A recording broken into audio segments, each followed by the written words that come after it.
வணக்கம், welcome to life horoscope. சனி வக்ர காலம் இது நான் ஏற்கனவே வீடியோ கொடுத்துட்டேன். பட் இது இன்னொரு பெட்டர் கிளாரிட்டி கொடுக்குறேன். சனி வக்ர காலத்தை எல்லாரும் கேட்டாங்க, யாருக்கு அதிர்ஷ்டம் வரும்? நான் கும்பராசி, மகர ராசி, சனியோடைய ராசி, எனக்கு அதிர்ஷ்டம் வருமா? நான் ரிஷப ராசி, எனக்கு சனி யோக, எனக்கு அதிர்ஷ்டம் வருமா? துலாம் ராசி எனக்கு வருமா? சிம்மம் கடகம் எனக்கு வராதா? ஏதாவது பிரச்சனை பண்ணுமா? இப்படி நிறைய பேர் கேட்டதுனால ஒரு வீடியோ நான் இப்போ கொடுக்குறேன். இது ஃபுல் அண்ட் ஃபுல் இந்த சனி வக்ர காலம் ஜூலை மாதம் 13ஆம் தேதியிலிருந்து நவம்பர் மாதம் 27ஆம் தேதி வரைக்கும் இந்த கால அளவில் சனி வக்ரம் அடையுது. அதே ராசியில் மீனத்திலே தான் இருக்கும். அது கும்பத்துக்கு வராது. இப்போது ஆதாயத்தை நம்ம எப்படி கண்டுபிடிக்கிறது? முதல்ல நீங்கள் செக் பண்ண வேண்டியது என்னென்னா, நீங்கள் எந்த ராசியாகனா இருங்க, எந்த லக்னத்தை சேர்ந்திருந்தாலும் பரவாயில்லை, உங்களுக்கு சனி தசை இப்போ நடந்துட்டுருக்கா? ஸோ உங்கள் வயதுக்கு இப்போ சனி தசை நடந்துட்டுருக்கா? அதில் டோட்டல் 19 இயர்ஸ் சனியோடைய தசை உங்களுக்கு நல்லா தெரியும். டோட்டல் 19 இயர்ஸில் நீங்கள் ஒரு 10வது வருஷமாக இருக்கலாம், 12வது வருஷமாக இருக்கலாம், இல்லை நீங்கள் 15வது வருடமாக இருக்கலாம். லாஸ்ட் பீரியடு சனியுடைய டெய்ல் எண்டுன்னு சொல்கிறோம் இல்லையா, 18 வருஷம் முடிச்சுங்க, இன்னும் 6 மாதம் இருக்குது எனக்கு. அப்படி இருந்தாலும் சரி, இல்லை சனி தசை பிகினிங் இப்போ தான் ஜஸ்ட் ஸ்டார்டடு, இந்த வருஷம்தான் ஆரம்பிச்சது, அப்படி இருந்தாலும் சரி, சரி சனி தசை இல்லை, எங்களுக்கு சனி தசை கிடையாது. அப்போ அதுக்கு என்ன அடுத்தது? ஒருவேளை சனி புக்தி இருக்கா? புக்தின்னா என்ன தெரியுமா? எந்த தசா பீரியட் நடந்தாலுமே அதில் சப்கால்குலேஷன் தான் புக்தி. உதாரணத்துக்கு இப்போ சனி தசை நடக்கலை, சுக்கிர தசை நடக்குது, ஆனால் அதில் சப்கால்குலேஷன் புக்தியில் வரும், சனி வரும். ஸோ புத்தியில் சனி வருதா? இதை பேஸ் பண்ணி தான் உங்களுக்கு இந்த காலங்களுக்குண்டான பலனை கொடுக்கும். சரி, இப்படி சனி தசை வந்துடுச்சு, இல்லை சனி புத்தியில் வந்துடுச்சு, ரெண்டும் கிளியராக வந்திருக்கு. இப்போ 2025 ஆகஸ்டில் நாம் என்ன புரிஞ்சிக்க போகிறோம் அப்படின்னா, இந்த சனியுடைய வக்கர காலம் கிட்டத்தட்ட நான் சொன்னேன் உங்களுக்கு ஜூலை 13லேருந்து உங்களுக்கு நவம்பர் வரைக்கும் இருக்குது. சரி, உங்கள் பர்த் சார்ட்டை எப்படி நீங்கள் அதை கணிப்பீங்க? சனி தசை சனி புத்தி நடக்குது, கிளியர் பண்ணிட்டீங்க, ஃபஸ்ட்டு பாயிண்ட்டை கிளியர் பண்ணிடுறீங்க. இப்போது இந்த ஆக்டிவேஷன் உங்களுக்கு கண்டிப்பாக வரும். இந்த ஆக்டிவேஷன் எவ்வளோ ஃபேவராக இருக்குன்னு எப்படி கண்டுபிடிப்பீங்க? அது ரொம்ப சிம்பிள். உங்கள் பர்த் சார்ட்டில் நீங்கள் எந்த ராசி லக்னமாகனா இருங்க, இந்த சனி என்ன பொசிஷனில் இருக்குது, எந்த ஹவுஸில் இருக்குது, அது லக்னத்திலேருந்து எண்ணி பார்த்தீங்கன்னா அது எத்தனாவது வீட்டுக்கு வருது. அசுபராக இருக்கார் சனி, ஒரு அசுபர். ஃபர்ஸ்ட் ஹவுஸ்லேயே இருக்கார், 4th ஹவுஸில் இருக்கார், 7th ஹவுஸில் இருக்கார், 10th ஹவுஸில் இருக்கார் அப்படின்னா கண்டிப்பாக வக்ர காலத்துடைய ஆதாய பலனை நீங்கள் அனுபவிப்பீங்க. ஏன்னா கேந்திரங்களில் சனி வரும்பொழுது வக்ர காலங்கள் பர்த் சார்ட்லேயும் வக்ரமாக தான் இன்னும் யோகம். சப்போஸ் அந்த சனி 11th ஹவுஸில் இருக்கார், இதுக்கு விதிவிலக்கு இருக்குது. 11ஆம் இடத்துல சனி இருந்தால் லாபஸ்தானம், அந்த இடத்துல சனி வக்ரம் அடைந்தாலும் அது ஆதாயம் தான் உங்களுக்கு. பர்த் சார்ட்டில் சனி 11ல் இருந்தால் வக்ரம் அடையலாலும் கவலை இல்லை. சப்போஸ் சனி 6th ஹவுஸில் பர்த் சார்ட்டில் இருக்குது, 6வது இடத்துல இருக்குது, எனக்கு தசாபதி நடத்திட்டு இருக்கு, அது கூட உங்களுக்கு ஒரு ஆதாயம் தான். சனி 6ஆம் இடத்துல இருந்தாலும் உங்களுக்கு ஆதாயம் தான். சப்போஸ் சனி உங்கள் பர்த் சார்ட் 3rd ஹவுஸில் இருக்குது, ஏதோ ஒரு 30% எடுத்துக்கலாம், 30% ஆதாயம் எடுத்துக்கலாம். ஆனால் அதே சனி இந்த வக்ர காலத்தில் எந்த ராசி லக்னத்தை சேர்ந்திருந்தாலுமே, ஒருவேளை உங்களுக்கு பர்த் சார்ட்டில் அது 2nd ஹவுஸில் இருந்ததுன்னா, அதாவது உங்கள் குடும்பம் வாக்கு அந்த ஸ்தானத்தில் இருந்ததுன்னா, இப்போ இந்த வக்ர காலம் அப்படிங்கிறது அவ்வளோ சிறப்பு பலன் கிடையாது. ஒன்று. ரெண்டாவது 5th ஹவுஸில் வந்ததுனாலும் அவ்வளோ சிறப்பு பலன் கிடையாது. 5ல் சனி பர்த் சார்ட்டில் இருக்க, ஒருவேளை யோகராக இருந்தால் சில இது மாறும். யோகர்னா இப்போ உதாரணத்துக்கு ரிஷப லக்னத்தை சேர்ந்து 5ல் சனி இருக்குன்னா யோகராக வந்துடுவார். மகர லக்னத்தை சேர்ந்து 5ல் சனி இருக்குன்னா யோகராக வந்துடுவார். ஒருவேளை கும்ப லக்னமாக இருந்து 5ல் சனி வந்தால் உங்களுக்கு யோகரா வந்துடுவார். துலாம் லக்னமாக இருந்து சனி 5ல் வந்தார்னா யோகரா வந்துடுறார், பாசிட்டிவாக கொடுக்குறார். கன்னியா லக்னத்துக்கு 5ல் சனி, எஸ் பாசிட்டிவ்.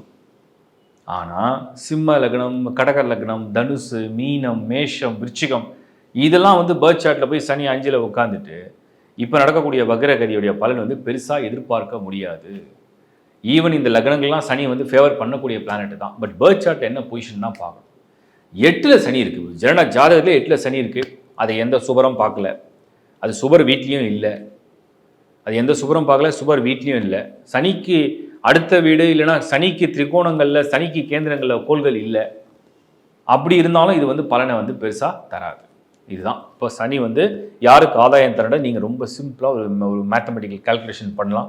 கமெண்ட்ஸ் போடுங்க, நான் இதுக்கு கமெண்ட்ஸ்லாம் இனிமேல் நான் ரிப்ளை கொடுக்குறேன், ஒரு வீடியோவாக பண்ணிடுறேன். ஏன்னா நிறைய பேர் போட்டிருக்கீங்க, நிறைய பேர் கேட்டதுனால நான் இப்போ ஒரு பிளான் பண்ணியிருக்கோம், ஒரு வீடியோவாக அந்த கமெண்ட் செக்ஷனுக்கு ஒரு வீடியோவாக போட்டுரும். அதனால் என்ன வேணால் நீங்கள் உங்களுக்கு பர்சனல் டவுட்டை போடுங்க. பட் கதையாக நிறைய உங்கள் ஹாரோஸ்கோப் ஃபுல்லாக போடாதீங்க, ரொம்ப ஷார்ட் அண்ட் ஸ்வீட்டாக அழகாக புரியிற மாதிரி போட்டிருக்கேன். நான் படிச்சுட்டுனா உங்களுக்கு ரிப்ளை கொடுக்குறேன்.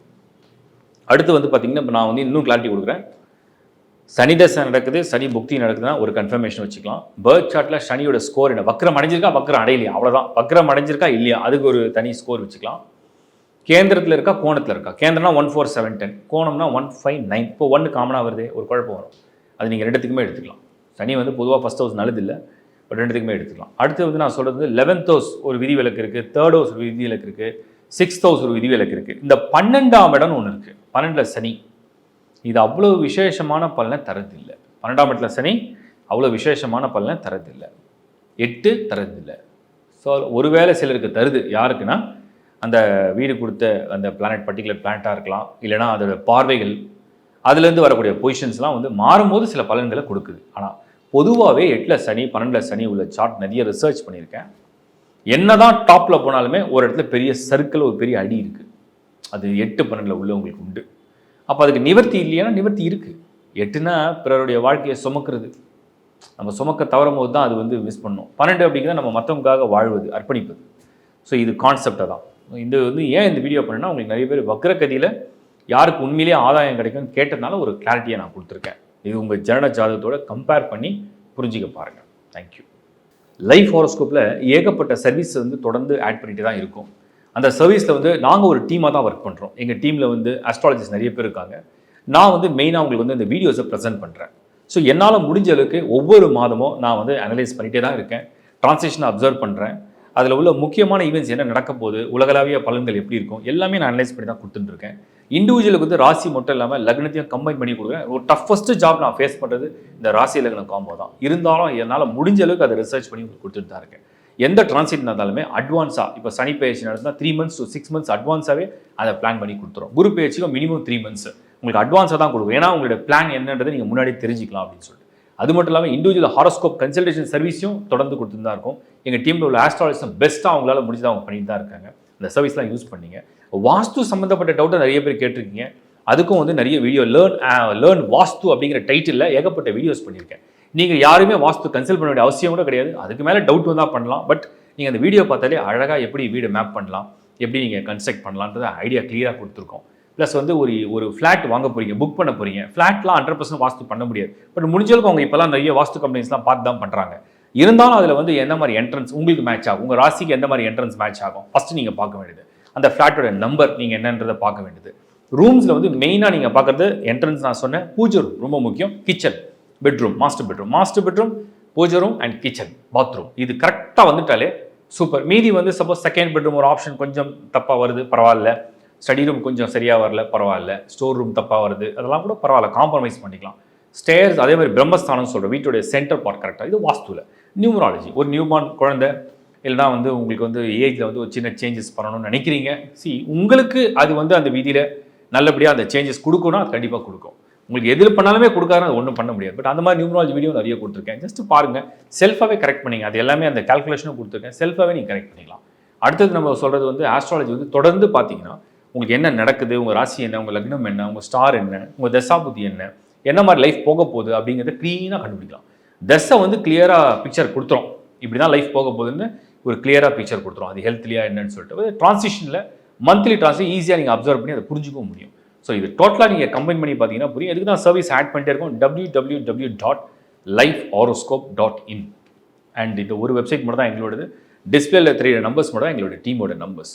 டோட்டலாக நாங்கள் வந்து எல்லாரும் சேர்ந்து அதை ஒர்க் பண்ணுறோம். ஸோ உங்களுடைய ஆதரவை லைஃப் ஹாரோஸ்கோப் சேனலுக்கு தொடர்ந்து கொடுங்க, சப்ஸ்கிரைப் பண்ணுங்கள், உங்கள் நண்பரோட உறவோட ஷேர் பண்ணுங்கள். மீண்டும் ஒரு உங்களை சந்திக்கிறேன். Bye from Shankar Narayan. வணக்கம்.